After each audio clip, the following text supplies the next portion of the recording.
सरकारी स्कूल में इतनी चमकती हुई प्लेट कब से मिलने लग गई? तो मुझे बताया गया कि ये प्लेट आज ही लाई गई है क्योंकि इनको पता था विजिट होने वाली है। लेकिन मैं खुश था कि कोई बात नहीं, विजिट की वजह से अच्छी प्लेट तो मिल गई। लेकिन अभी अभी मुझे पता चला ये जो बच्चे हैं वो बच्चे स्कूल के है ही नहीं, वो बच्चे दूसरे स्कूल से लाए गए और उनको यहाँ पर पिछले 1 घंटे से അഭിജിത്ത് കുറച്ച് ന്യൂസ് റിപ്പോർട്ടേഴ്സിനെയും കൂട്ടിയിട്ട് സ്കൂൾക്ക് വരുന്നുണ്ടെന്ന് പറഞ്ഞു. അപ്പോൾ അപ്പുറത്തെ സ്കൂളിൽ നിന്ന് കുറച്ച് കുട്ടികളെയും കുറച്ച് പ്ലേറ്റും പുതുപുത്തൻ പ്ലേറ്റും മേടിച്ച് കൊടുത്തിട്ട് നേരെ കൊടുന്ന് ഇരുത്തിയിരിക്കണം. എന്തായാലും മൂഞ്ചി തെറ്റിയിട്ടുണ്ട്. നല്ല രീതിയിലുള്ള വിദ്യാഭ്യാസം നല്ല ഭക്ഷണം കാര്യങ്ങളൊക്കെ കൊടുക്കുകയാണെന്നുണ്ടെങ്കിൽ ഏതൊരു കുട്ടികളാണെന്നുണ്ടെങ്കിലും സ്കൂളിൽ വരും. പഠിക്കാൻ താല്പര്യമില്ലാത്ത ഒരു കുട്ടികളും ഇല്ല, അല്ലെങ്കിൽ പഠിപ്പിക്കാൻ താല്പര്യമില്ലാത്ത ഒരു പാരൻസും ഇല്ല. എല്ലാവരാണെന്നുണ്ടെങ്കിലും ആരാണെന്നുണ്ടെങ്കിലും പഠിപ്പിക്കാനേ മക്കളെ നോക്കുള്ളൂ.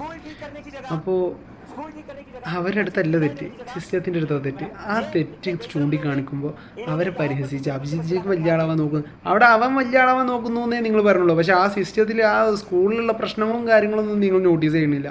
നിങ്ങൾ DO AEO എന്നൊക്കെ പറയണ്ടല്ലോ, അവരൊക്കെ ഉണ്ടല്ലോ നോക്കാം. ഇവൻ എന്തിനാ വന്ന് നോക്കണ? ഇവരൊക്കെ ഇത്രയും കാലം ഉണ്ടായിരുന്നില്ല. എന്നിട്ട് എന്ത് തേങ്ങയുടെ മൂട് അവരൊക്കെ ചെയ്തത്? ഒരു തേങ്ങയുടെ മൂടും ചെയ്തിട്ടില്ലല്ലോ. എന്നിട്ടല്ലേ ഇവരൊക്കെ വന്നിട്ട് ഇപ്പോൾ കാണിച്ചു കൊടുക്കണത്. സിസ്റ്റത്തിൻ്റെ അടുത്ത് പ്രശ്നം ഉണ്ടായതുകൊണ്ടല്ലേ ഇതൊക്കെ കാണിച്ചു തരുന്നത്. പ്രശ്നം ഇല്ലാതായിട്ട് എന്തെങ്കിലും പറയണം അഭിജിത്ത് GK എന്നൊക്കെ ഉണ്ടെന്നുണ്ടെങ്കിൽ ഓക്കെ, അതിലൊരു മര്യാദ ഉണ്ട്. ഇത് പ്രശ്നം ഉള്ളത് മാത്രമല്ലേ പറഞ്ഞു തരുന്നുള്ളൂ. അപ്പോൾ വിമർശിക്കുമ്പോൾ കുറച്ച് ഉൾപ്പ് ഈ ചാണകം തിന്നുന്ന ആൾക്കാർക്ക് ഉണ്ടെന്നുണ്ടെങ്കിൽ കുറച്ച് നന്നായിരുന്നു. അപ്പോൾ എന്ത് ചെയ്യുക, നിങ്ങളുടെ നേതാക്കന്മാരോടൊക്കെ പറഞ്ഞിട്ട് അതൊക്കെ ഒന്ന് ലെവലാക്കുക, എന്നിട്ട് കടന്നിട്ട് കുറയ്ക്കുക. ഓക്കെ.